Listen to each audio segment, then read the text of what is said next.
प्रिय भगतजनों, लक्ष्मी नारायण भगवान की सदैव ही जय हो। भीमा को बहुत दिनों से बुखार था। आज थोड़ी तबीयत ठीक हुई तो भीमा ने खीरे खरबूजे ठेले पर लगाए और बेचने के लिए बाजार जाने लगा। सुनो जी, तुम्हारी तो तबीयत बहुत खराब है। तेज धूप और गर्मी से बाजार में कैसे घूमोगे? मालती बड़ी मुश्किल से उधार पर बिट्टू सब्जी वाले से खीरे और खरबूजे लाया हूँ। आज निर्जला एकादशी का दिन है। थोड़ी कमाई हो गई तो लक्ष्मी नारायण की कृपा से किराए के पैसे निकल आएंगे। तू चिंता मत कर, तेज धूप में पेड़ की छांव में आराम कर लूँगा। अच्छा, मैं जा रहा हूँ। तू शाम की पूजा की तैयारी रखना। तू चिंता मत कर, तेज धूप में मैं पेड़ की छांव में बैठकर आराम कर लूँगा। तुम बस पूजा की तैयारी रखना। मैं पूजा का सामान खरीदता हुआ आऊँगा। ठीक है जी, ध्यान रखना। भीमा खीरे खरबूजे का ठेला लेकर बाजार में निकल पड़ा। भीमा और मालती हर साल निर्जला एकादशी का व्रत रखते थे। उन्हें भगवान श्री नारायण और माता लक्ष्मी पर बहुत ही विश्वास था। वे उनकी सच्चे मन से पूजा करते थे। मालती को चिंता थी कि उनकी तबीयत ठीक नहीं है और उन्हें निर्जला एकादशी का व्रत भी रखा है। मालती लक्ष्मी नारायण से प्रार्थना करती है कि भगवान, मैं जानती हूँ कि आप बहुत दयालु हैं। आप हमेशा अपने भक्तों के दुख दूर करते हैं, सदैव उनकी रक्षा करते हैं। आज निर्जला एकादशी का पावन दिन है, इसलिए मैं प्रार्थना करती हूँ कि हम पर अपनी कृपा बनाए रखना।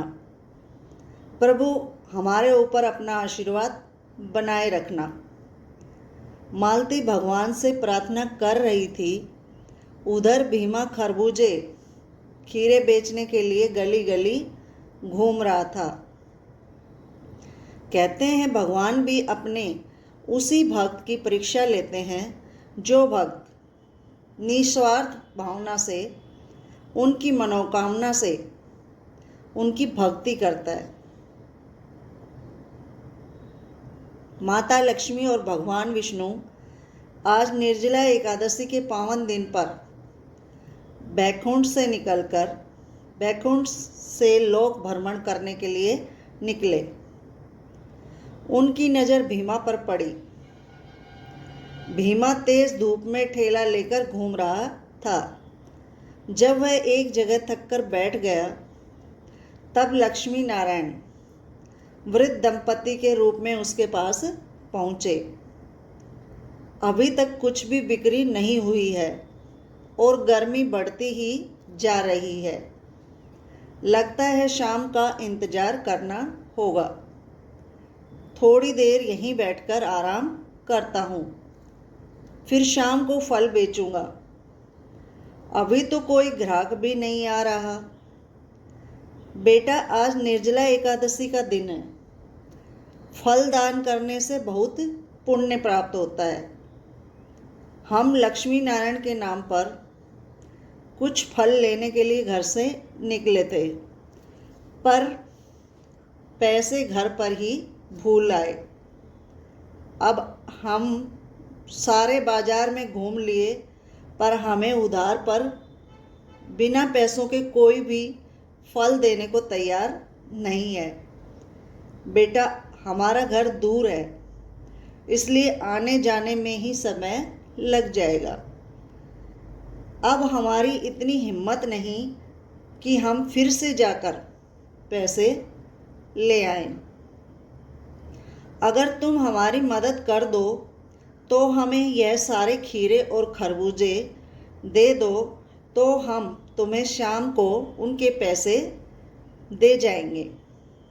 बेटा, तुमने भी मना कर दिया तो हमारा निर्जला एकादशी का व्रत कैसे पूरा होगा।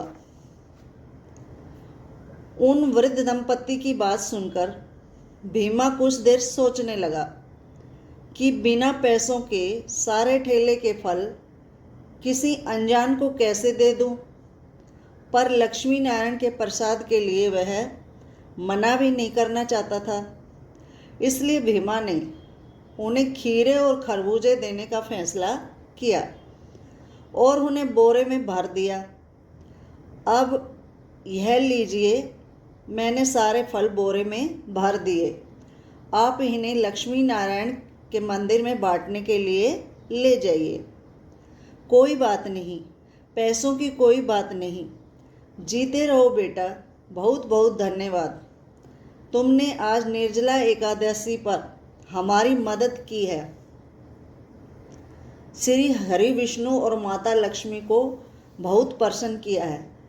देखना, वो तुम पर अपनी कृपा दृष्टि जरूर करेंगे।